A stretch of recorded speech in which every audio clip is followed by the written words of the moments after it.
I once talked about how I like to read amateur comics because of the closer connection to the author and the freedom something made purely for the sake of making it allows, but I've come to realize there's a second part to it. Maybe this is just some hipster bullshit, but I realized that another reason I love small, obscure stories like this is that no one else has ever really heard of them. Not only does it have a special sense of wonder that you're truly discovering something rather than just joining in with the crowd to see the newest season made for a mass audience, but when you find an obscure comic, game, or story, it's something you have absolutely no pretext for. Not a single recommendation, not a single word of praise or disparaging. You have maybe a few images to clue you in on what you're about to witness. Diving into something purely for yourself without any pretenses of what you're about to see is something unreplicatable, and Star Fetchers encapsulates this feeling perfectly for me. Not only because I had no idea what it was until it randomly showed up in my Steam recommendations, but because you truly cannot predict what this game will throw at you next. From the story, to the music, to the gameplay, to the art, it constantly switches things up and wows you at every turn.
A while ago, through methods I don't even recall anymore, a game was recommended to me on Steam. By some miracle, I actually decided to check it out, and after seeing the style and that it was free, I decided to download it. When I first loaded it up, I was pretty stunned by the absolute steez this game had. First you load up the game and it's like... Then you hit start and it's like... Then you get into combat and it's all... And the bosses are all like...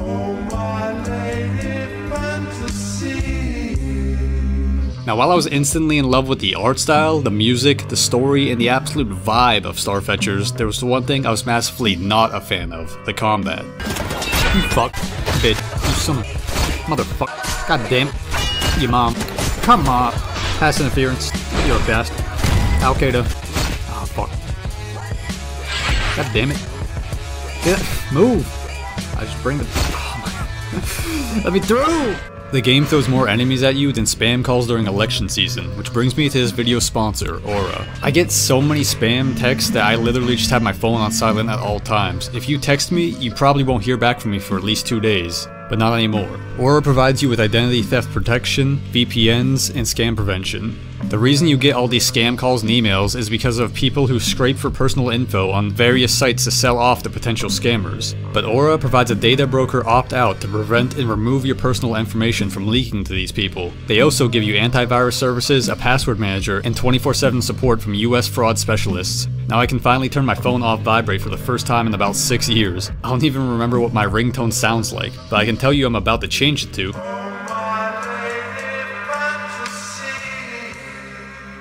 Click the link in the description or go to aura.com/livingdeadman to get started with a free 14-day trial. Anyways, let's get back to the video. Star Fetchers is an indie game made by the Sandevistan, which is impressive because I didn't know Spinal Cords could make video games. It uses a Hotline Miami style combat where one hit kills both you and the enemy instantly. And to be honest, I'm just not a fan of this kind of combat most of the time. When I first picked up the bat in the game and saw it wobbling around like I was so excited because I thought it was going to be some kind of physics-based beatdown. But really it just kind of seems like you drag the tip of your sword past an enemy and they explode in half. The first time I played through it I was kind of frustrated, but in the end I still enjoyed everything else. Little did I know that I'd love this game so much that I'd replay it for every single person I know. But sir, I'm the one going to the meat dungeon. Crybabies don't go to heaven. The gray zone is big and the real players will eradicate you. They just released a new flavor, Indian stew. It is fucking useless. Are you that void of life you don't even get excited over that? You better watch your mouth. I don't want to hear around here sticking your...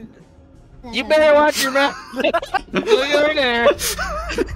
This game is like a 40-minute pilot demo, and I got over 100 hours in it at this point. There ain't no stars left to fetch. I don't know if I warmed up to the combat or if I got Stockholm Syndrome with it because of how much I loved every other aspect of the game. But now I'd be hitting dudes with moves like wah, ta-ta-ta. I became a damn speedrunner for this shit. Star Fetchers is set in a world where people have oranges and dogs for heads. You walk out on the street and you see a homeless demon lady watching iCarly reruns with her best friends. If you play the game at midnight and walk into this garage, a man with a tinfoil hat opens up a special cutscene that tells you Epstein didn't himself. The guy you work for at the gas station talks like Elvis and has the greatest hat of all time. Sometimes a big orange fish comes out you with a samurai sword and you have to kill him with no explanation. Everything's so ridiculous and fantastical and silly, and yet it's also so grimy and punk at the same time. This game is what I imagine Detroit looks like in the amazing world of Gumball. In Star Fetchers you play Senyati, who's either a tomboy or femboy, I don't really know, you decide. Senyati works at Bim Bop's gas station or convenience store or whatever, I'm not sure, I don't know anything, but I do know they have a little guy for sale in the freezer and someone needs to help him. Senyati is basically a stereotypical wage slave, getting bossed around by Bib Bob and his son Billy Bob to do all the work around the store, like going to the meat dungeon to kill all the pigs with the pig stick. You following all this? So Senyati beats all the pigs to death with a pig stick, and they ain't really feeling it. The trash gotta be taken out again, even though I just did that shit like 2 minutes ago. And the Girl Scouts outside want to sell me their penis enlargement pills, but the boss needs me to cover next weekend so we can go watch Star Wars with his son and... Damn it. God damn it. I really wish I weren't here right now.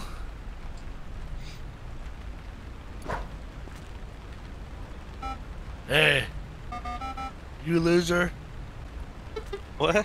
So Tyler Durden shows up. Yes, I stole that joke from the game. Anyways, Tyler Durden shows up and basically roasts the fuck out of you for being a wage slave. No real goal in life. Just a product of happenstance and piss poor judgment. There should be a Vine boom after like each of these lines. Never stopping to do what you want to do. Dum. It's dangerous. Dum. More dangerous than you could ever imagine. So regrets to yourself. You're a freaking machine. Zambezi, that's his real name by the way. Zambezi offers to let you join up with her gang, but unfortunately, Senyati hasn't listened to enough Tupac, more of a DMX kind of guy. So it's time to get back to work, but wait, a car kills Billy Bob and his dad is just absolutely heartbroken. Let's draw off the path. Holy shit. Holy fuck, dude, that was so quick. That was as fast as possible. So Zambezi saves your life, and now we're done with society, and it's time to do gang shit. And of course, our first task, we have to kill an entire building full of satanic cultists and fight the devil who has an Avot-Mat Kalishnikov 1947 with nothing but a sword. Zambezi, where the fuck is my gun? Anyways, I chopped his head off, but he's okay actually, in the cutscene, but not really, because he bleeds to death anyways. Oh damn, it's getting dark. Please, if you're gonna claim this place as your own, bury me and my men in the backyard. All 46 of us. And one grave. Oh my god. You have to do a lot of digging. I like that Zach kept expecting every line to be the last line. It took way too fucking long. After taking over the hideout from the suburban Satans, Zambezi tells you about Doghead. Unfortunately, they never really explain how he got that name, but they do explain that he was the illest guy in the zone and killed all the previous top guys, including Photorealistic Horse, that was my favorite guy, before climbing to the top of the tallest building in the zone and locking himself away. You see that huge tower over there? No. Zambezi wants to meet him, to defeat him, and become the greatest gangster there ever was, but unfortunately Senyati just wants a McDouble with no onions. He's pulling his cock out! So anyways, Cockfondler over here is part of some CIA agency that hires you to infiltrate a prison and free one of their agents. Zambezi. It's not very gangster to help out the authority. Only this isn't a normal prison, it's a prison where the prisoners took over and became a gang and just kinda live there now. I'm gonna leave prison. But Joe, you love prison. We'll run those guys over, cut open the lock, run inside the prison, kill these guys, but the Satanists are here too for some reason. Boom, dead, go up here, meet this guy, shake his hand, kill these guys, kill this guy, but back up, he was a suicide bomber. Go in here, kill these bunny guys for some reason, meet up with Senyati, get the key to the boneyard. He's the motherfucking warden of this place. Senyati kills herself, that's okay, you can play Zambezi. Now, this guy's the worst boss in the game, blow him up, go back outside, pick Senyati up, she's not dead, get paid by the cops. Mutants can be vital for nation safety. Nerd. But it seems like we are too late. Well, thought you would be safe in prison. But the unthinkable has happened. Agent 5 has committed suicide. Oh no. I think that one guy might actually have a point about Epstein. Anyways, the pilot ends with the Thorns getting paid. That was their gang name, by the way. I don't think I mentioned that. And Zenyatta gets to pet a pig. Now let's talk about the music. The music in this game is so good. Whoa, the best song in the game. The best song in the game. No, that's the best track, guys. This is the best track in the game, right, Al? Best track in the game. This is the best track. Best track in the game. You said about the track. It's bedtime. He's missing the best track in the game, though. Oh, this is actually the best track in the game. Good thing we're on the best track in the game. What's good, everybody? You missed the best track in the game, Dakota. Oh, no. The best track in the game. True. No way. The best track in the game. Stand back, because the best track in the game's about to come on. Did you say that about every track? Now, I'm not normally the type of guy who gives a shit about video game music. If you look at my playlist, I got 1,000 songs on there, and you won't find a single track from a video game OST, except for Leroy Smith's theme, because that's a classic. I always find it funny as fuck when you see a comment that's like, I think of this song every time I go to work as a brick mason, planting brick by brick, block by block on the wall, sweat rolling off my forehead and helmet, looked down upon by the people I'm servicing, seen as trash. I am proud of my work, and always will be. I will not allow those who say otherwise to trample my dedication and skill. And then you scroll up and you see that my brother in Christ, this is the Worms Armageddon Nintendo 64 title screen music. What are you doing here? Star Fetchers. Oh, Star Fetchers. Star Fetchers does it differently. These are songs I'd actually listen to in my free time. These songs are so good, I'm only using the EST for this whole video. Sometimes I'm playing the game and I forget I'm supposed to be fighting because I'm just grooving to the music. Oh shit, I forgot I'm supposed to be punching you now. Wait, pause. What's this? That doesn't look like the gameplay of Star Fetchers. That's because it's not, except it is, you idiot. Welcome to Escape from Porkbelly. They started us off strong with the best track in the game.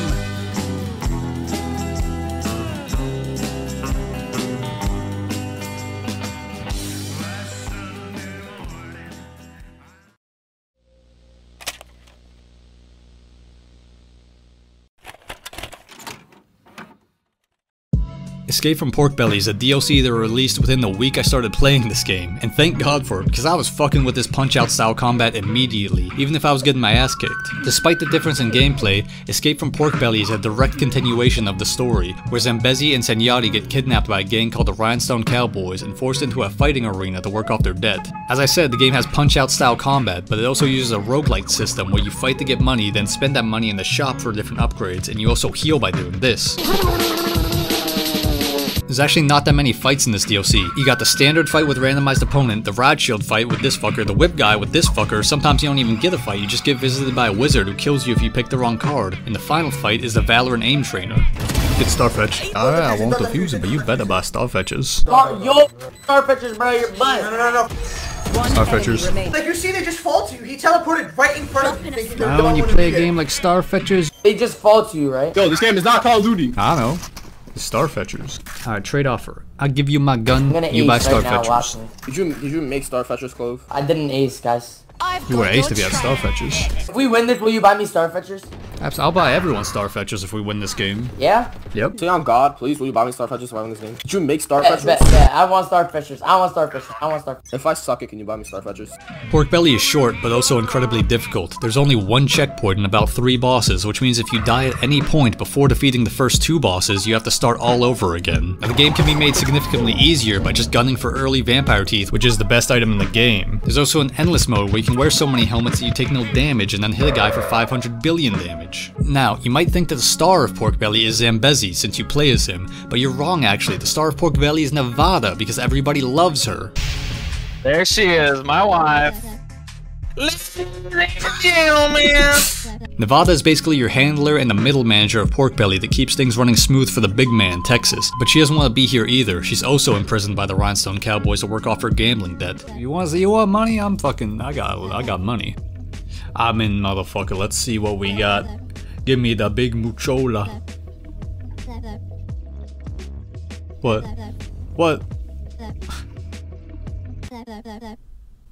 My apes. Nevada runs the fights, the shop, and the healing station. Every time you visit the shop, you can talk to her for a new conversation. I promised them I'd do some of those online business classes I begged them to get me. And you know, working at RLIP Corporation would be so cool. Doing pharmaceutical business, robots, and shit. They do shit too. If you get enough rep with Nevada, you get a special cutscene where you get to see a gorilla beat the shit out of Senori in a new cowboy outfit. Porkbelly is fairly story light. You basically get kidnapped, do some fighting, Texas comes down and is like, "You have eyes, yet you fail to recognize Mount Tai. Distant water cannot quench a fire close at hand. He who is first to rest gains an hour, but he who is first to rise gains a lifetime." And then he crushes this woman's head.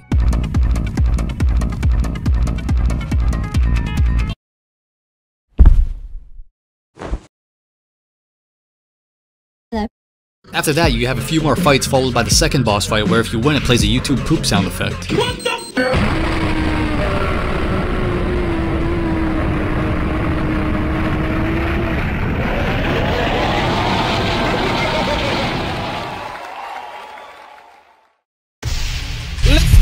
Zambezi's done it. He's defeated all challengers and become the champion of Porkbelly, earning their freedom. Except when you try to leave with Senori, Texas says that he can't leave because they haven't fought. So Zambezi dropkicks the fuck out of Nevada to escape from Porkbelly. Wait a minute. Now in order to return to Porkbelly and save Senori, you must have the ultimate showdown with the final boss, Nevada. But she sucks and dies in 2 hits, so she begs you to stop hitting her and tells you her life story. And then, it's time.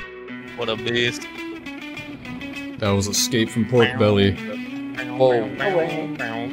And this is Return to Porkbelly. Whoa!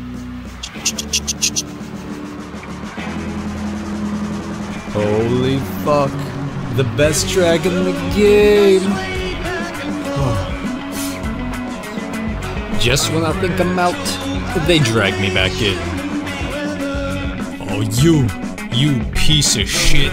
Die, you cowboy fuck. Let's go. Yeah, goddamn nuke? What the fuck? Excuse me, ladies. Wood. What the fuck? He gets a gun? Yeah, punch his cock off. Yeah, suck him off! What's up, you sons of bitches? Oh, you fuck, goddamn. Take this! Bow! Motherfucker, bitch ass. Bow! Bow! Who else wants some? You! Bow! Excuse me, I must crawl into the sink. You fucking son of a bitch. Bow! Motherfucker. Bow, bow. Who else is it? Oh. Wait, Nevada, what's up? She gonna help? Oh, the fuck? I think she was supposed to heal me there, but because I was already full health, it was just 1 frame. Alright, let's do this shit. Hey, that big man's back! Take this, you piece of shit! Let go of me! You think I won't kick your ass just because you got the best track in the game? Hello? It froze. What the fuck? You bastard! You cheating bitch! Alright, you madness combat son of a bitch. Let's do this.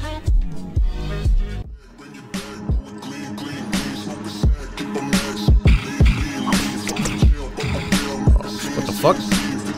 I gotta push him off. Fuck. Piece of shit. Go. Yes. No. No. He hits too fast. What can I do? Oh, fuck. Shit.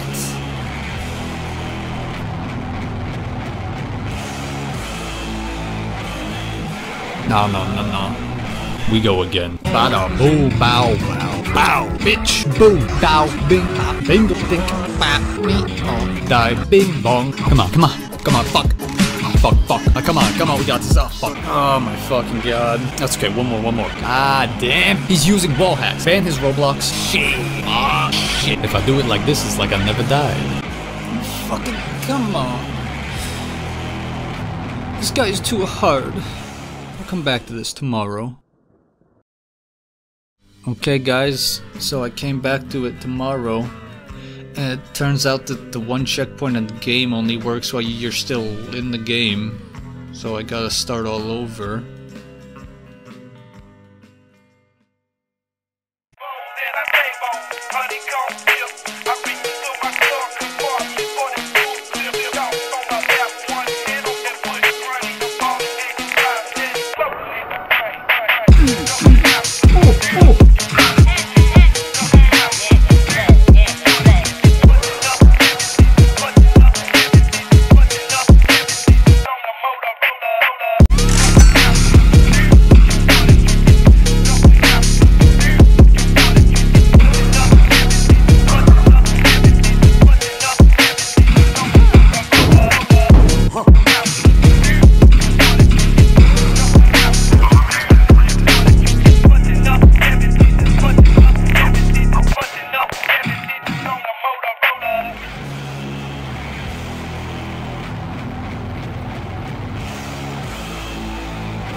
Nexus fell into the abyss, into the sea of corpses, where he was ripped apart by 10,000 restless spirits, all victims of Porkbelly, wanting their revenge. Now he was just another soul in the sea of corpses.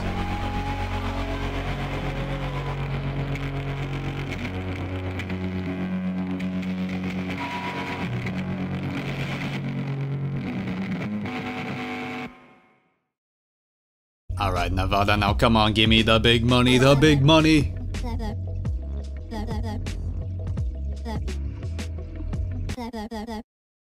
Oh, my aching apes. Escape from Porkbelly is a perfect little game. It's bursting with style, fun to learn, quick to master, and the only fight in the game that sucks is this guy, but that's okay because they let you kick his ass in the finale. They even saved the best track in the game for the credits, which is a bold move. Ultimately though, despite how much I loved the pilot and Porkbelly, combat included, I was left hungering for something more. I need more of the story. I wanted to know more about this world and these wacky little characters. But unfortunately, I just have to wait. But that's when I learned that there's been a demo version of episode 1 available in the beta files the whole time? What the fuck?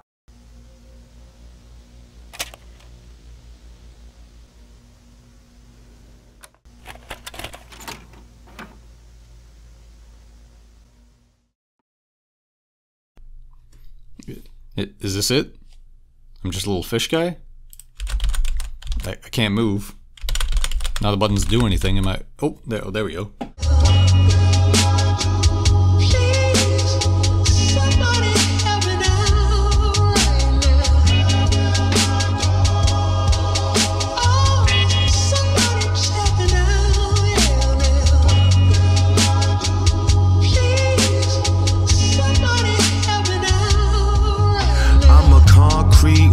Out the dirt I emerged, sun electrify my skin, I'm possessed with my purpose. I know outsiders in, I take blessings with her. My ancestors got my pen, I just let my wrist work. Wax on, wax off, now let's take them to church. It'll never be perfect, but it's definitely worth it. Destiny's a recipe that's cleverly best deserted, but don't never desert it, you won't never deserve it. 100 Hail Marys, 100 virgins, 100. I'm also facades, I recognize I'm bonded with God. How you at odds with yourself when you all that you got? Nigga, you not even you, that's the twist in the plot. When you start seeking vengeance, then your energy's locked. Enemies not really enemies, they show you the route. You gotta run towards the pain, that's how you figure it out. Till then you caught inside the loop until infinity stops. The loop. Best track in the game. Best track in the game. Best track in the game. Warning, this game is not a work of fiction. Character names and events have been altered in order to protect their identity. A man with the head of a dog stands atop a tower. Dog head.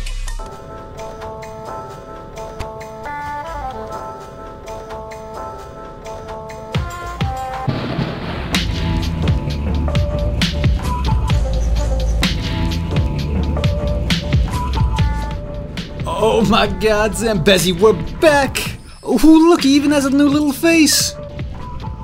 You can pull out a phone in this one? Oh my god, look, I can even change my wallpaper!